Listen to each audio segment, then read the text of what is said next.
Pag-uusapan natin ngayong umaga ang pinakabagong detalye kaugnay po ng paglubog o sa paglubog ng MV Trisha Kirsten 3 sa insidenteng patuloy na iniimbestigahan po ng otoridad. Now, makakapanayam natin si Director Louie De Los Santos, tagapagsalita po ng Maritime Industry Authority o Marina upang magbigay linaw sa kasalukuyang estado ng investigasyon at sa mga hakbang na ginagawa po ng ahensya kaugnay sa insidente. Magandang umaga po sa inyo, Director Louie. Magandang umaga po, Ma'am Annie, at I think kasama rin po natin si Sir Sherwin at pati na rin po sa ating mga tagapakinig sa programa ninyo. Thank you very much for joining us this morning, Director Louie. My first question po, Director, para sa kaalaman po ng ating mga tagapanood at mga tagapakinig. Ano ang tunay na sanhi ng paglubog ng MV Trisha Kirsten 3? Ayon sa report, pinayagan nyo daw. Pinayagan ng Marina na magkaroon ng modification sa barko. Isa rin ba ito sa dahilan ng paglubog ng MV Trisha Kirsten 3, Director?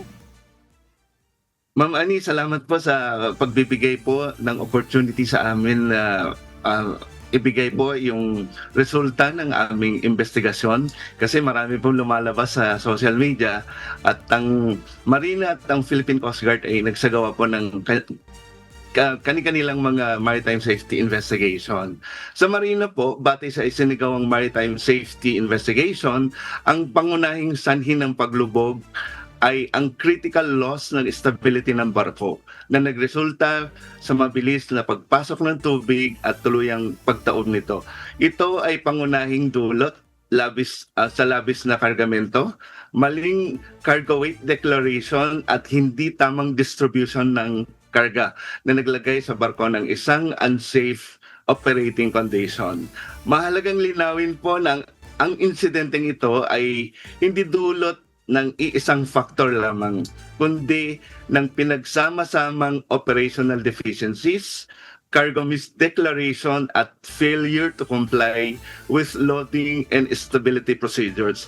Ang mga ito ay nasa ilalim ng operational responsibility ng ship owner at crew alinsunod sa International Maritime Safety Standards. Yun naman po katanungan na dahil pinayagan po ng Marina na magkaroon ng modification ng barkong ito noong 2010.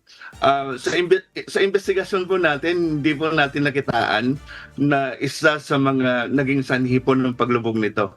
Para mas madaling maintindihan po ng ating mga tagapakinig, ang modification ay nangyari po noong 2010. So ibig sabihin, for the last 16 years, kung talagang nagkaroon ng problema ng modification o yung na bagong design ng barko ay matagal na po sana lumubog. Yun po yung pinakamadaling explanation po nito. Okay, sundan ko po ito po, Director. Okay, pagpalagay na natin, hindi yon dahil batay na rin po doon sa sasabi nyo. 31 years old na po yun. Hindi na raw po yun dapat maglayag sa karagatan because 31 years old na, dapat 30 anyos lang. Can you clarify that? Ma'am Annie, tama po kayo. Sa Republic Act 9295, ito yung deregulation po ng ating domestic shipping industry. Tingnan po natin yung barko sa dalawang perspektibo.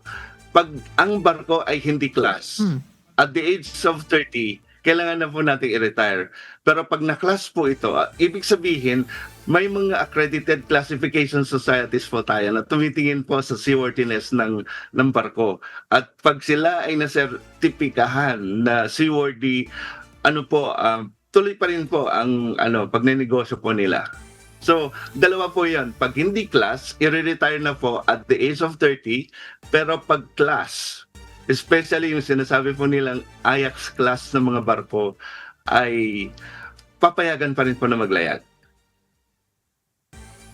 Okay. This is not the first time, Director, na nangyari ang mga sea tragedies natin. Marami ng mga namatay. Okay. I'm just wondering, ito tanong din ito ng ating mga kababayan. This is preventable. Itong ganitong klaseng trahedya ay preventable kung naging maagap lamang ang mga taga-marina. Now, what is the primary responsibility of your office na dapat hindi na maulit kasi kung yung mga Pilipino daw masyadong very forgiving, baka at this time hindi na mapagpasensya ng mga Pilipino because paulit-ulit na lamang ito. Gumagawa ng aksyon kapag ka may insidente, pero pagkatapos niyan, babalik ulit sa normal. Okay, ano yung mga strict policy na ini-implement ng inyong tanggapan para hindi na po ito maulit? Mama Ani, gusto ko rin pong liwanagin na ang pagbabarko po ay may responsibilidad po dito ng ating mga ship owners, ating mga crew, especially so na ang Marina nagsasagawa po ng annual inspection, audit, yung unannounced po na compliance monitoring, pero once a year lang po yan na yung regular na audit po natin. So ang tanong is, pag nabigyan ng certificate of seaworthiness o sinabi ng Marina na safe ang barkong yan, the day after po na nagbigay ng permit ng Marina, hanggang sa susunod po na pagbalik ng Marina, responsibilidad po ito ng ng company. Kung tignan po natin yung trahedya na nangyari na to, malaki po yung pananagutan po dito ng company because basically ito po yung mga operational deficiencies, and actually doon sa investigation po na ginawa natin, yung kanilang crew basically hindi po sila marunong gumawa ng voyage planning, so they relied po sa GPS basically. So wala rin po silang yung bridge teamwork na sinasabi na dapat ang kapitan, yung chief mate at mga iba't ibang mga complement po ng barko ay alam nila ang kanilang mga responsibilidad. So ang nangyayari sa insidente na to, wala po, hindi po functioning ang teamwork po ng ating mga seafarers, yung mga opisyal po natin doon sa barko na to. And at the same time, na-audit po natin yung safety management system ng Allison Shipping. Ang nakitaan po natin ng mga major deficiencies. That's why until this time, grounded pa rin po ang lahat ng mga barko po ng Allison. Until such time na ma-comply po nila ang mga deficiencies, saka lang po siguro gugulong yung proseso kung bibigyan pa sila ng permit o hindi na po sa Marina. Okay. Director, again, you might mention na batay doon sa audit ninyo, may mga operational deficiencies, yung mga tao na nilagay nila. Is it not your responsibility also na ma-check ito po? O kaninong responsibility alamin kung ang mga nandito ay hindi sakop ng Marina, kaninong sakop ito? And then mayroon din sinabi kayo kanina na yung seaworthiness, pag binigay mo na yan, ibig sabihin makakapaglayag ka. Can you educate us? May binabanggit na yung Marina was instructed by the DOTR na suspendin ang accreditation nitong Oriental Shipping Lines, the third-party classification society that issued the safety certificate for MV Tricia Kirsten 3. Tanong, bakit may third party? We don't know about this one. Akala ko ang nagbibigay nito is the Marina. Again, educate us on this po. Ma'am Ani, ang pag-accredit po natin ng mga classification societies.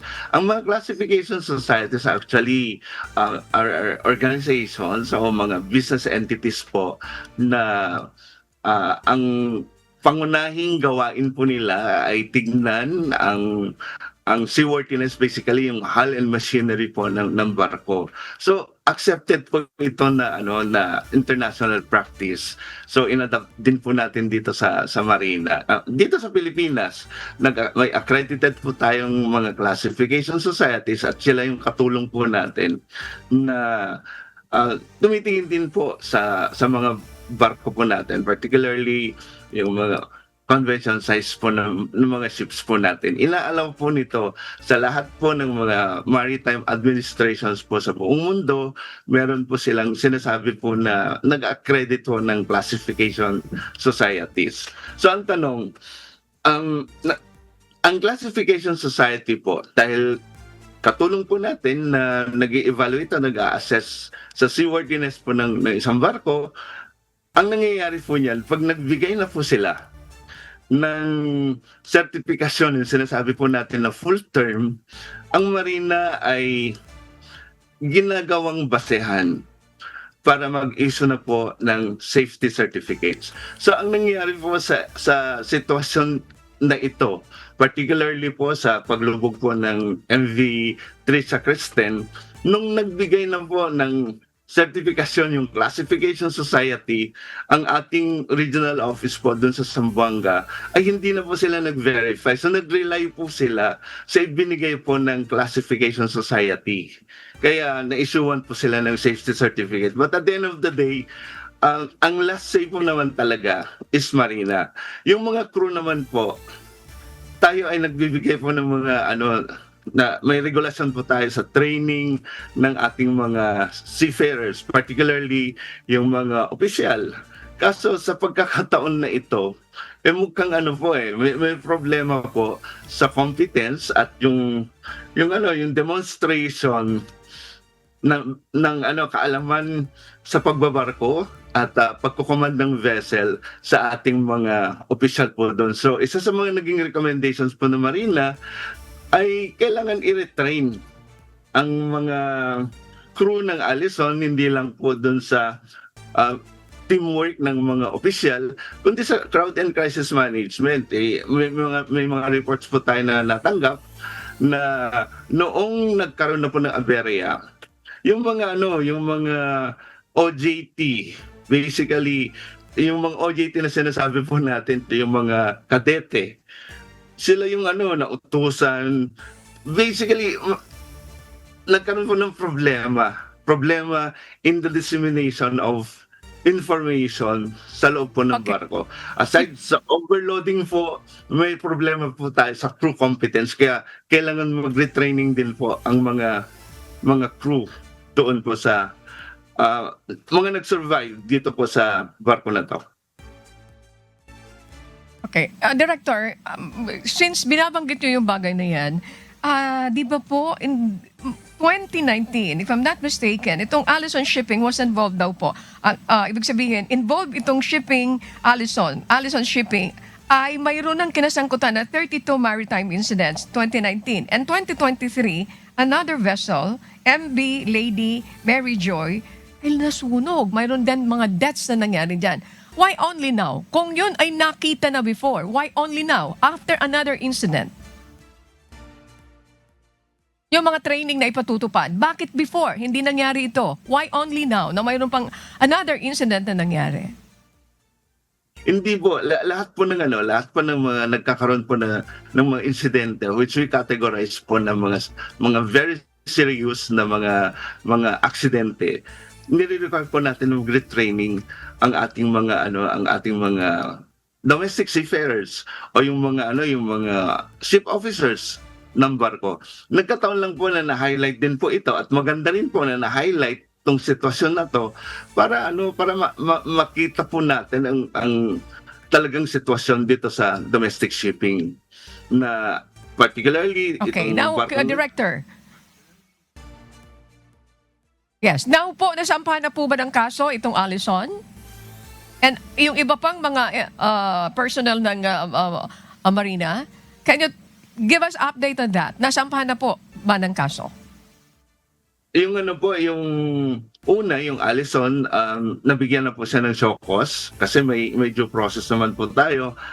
Show cause kung bakit hindi makansela ang kanyang prangkisa. Yung Classification Society na nagsabi po na seaworthy tong barko na to, na nag-issue po siya ng full term. Basta yung medyo technical po kasi. In other words, nag-issue siya ng isang papel certifying na seaworthy yung barko. Sinuspend na rin po natin ang kanilang mga accreditation. Yung mga opisyal po natin doon sa Zamboanga, pati po yung mga technical staff po natin na dinaanan po ng mga papel ay suspended na rin po sila.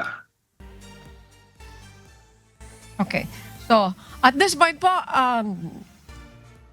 Sir Director Louie, mayroon pa mga karagdagang katanungan si Amigo Sherwin Colobong. Maybe we can invite you another interview, another set of interview. Marami pa tayong gustong liwanagan dito. But at this point, Amigo Sherwin, please go ahead with your question dito kay Director Louie. Thank you. Okay, Director, after po nitong insidente, meron na ho bang pagpabago na ipatutupad po ang Marina para maiwasan uli na mangyari po ito? Actually, kayo po yung unang pagsasabihan po namin ito. Ang Office of the President o si President mismo, inutusan na niya ang Department of Transportation sa Marina na magsagawa po tayo ng risk-based enforcement, risk-based compliance monitoring po ng ating mga registered na mga barko. Galing po mismo sa Office of the President, natanggap lang po namin to last week. So in other words, we will be coming up with a comprehensive policy na risk-based na po yung yung compliance monitoring inspection regime po ng Marina. So ibig sabihin, 3 po yung magiging classification po ng ating mga barko. May mga high risk, moderate risk, saka mga low risk. So yung mga low risk, ibig sabihin, nagko-comply pa sila sa mga safety regulations po natin. So hindi na po natin kailangan silang tutukan. Mas tututukan po natin yung mga barko, passenger ship or cargo ship, for as long as mapapabilang po sila doon sa high risk na mga vessels. Sila po yung targeted for compliance monitoring. Mas tututukan po natin sila. Ayun, maraming salamat po. Back to you, Ani. Thank you very much. Maraming salamat, Amigo Sherwin Kulubong. Okay, quickly, Director Louie, ano yung gusto niyong sabihin sa ating mga kababayan sa usaping ito? Please go ahead and thank you. Sa ating mga ship operators, mga shipping companies, alam po ninyo na kayo po yung may malaking responsibilidad sa pagpapatupad po ng ating mga regulasyon. Ang gobyerno can only do so much, pero hindi po excuse po para sa amin ito.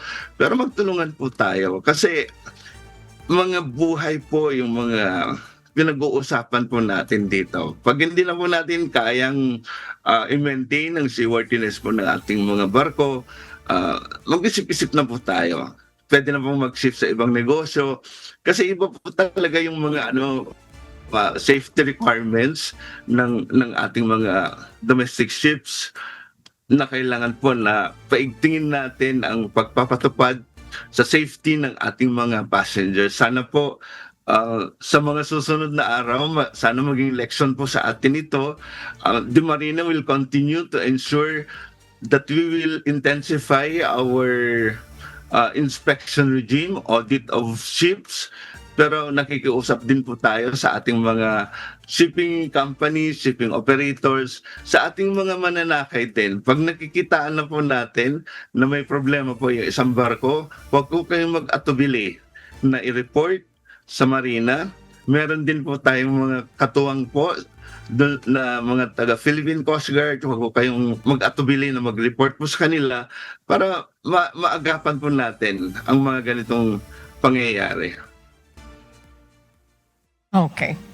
Maraming salamat po, Director Louie de los Santos, ang spokesperson po ng Maritime Industry Authority. Again, thank you for joining us this morning. Magandang umaga po. Thank you po. Good morning.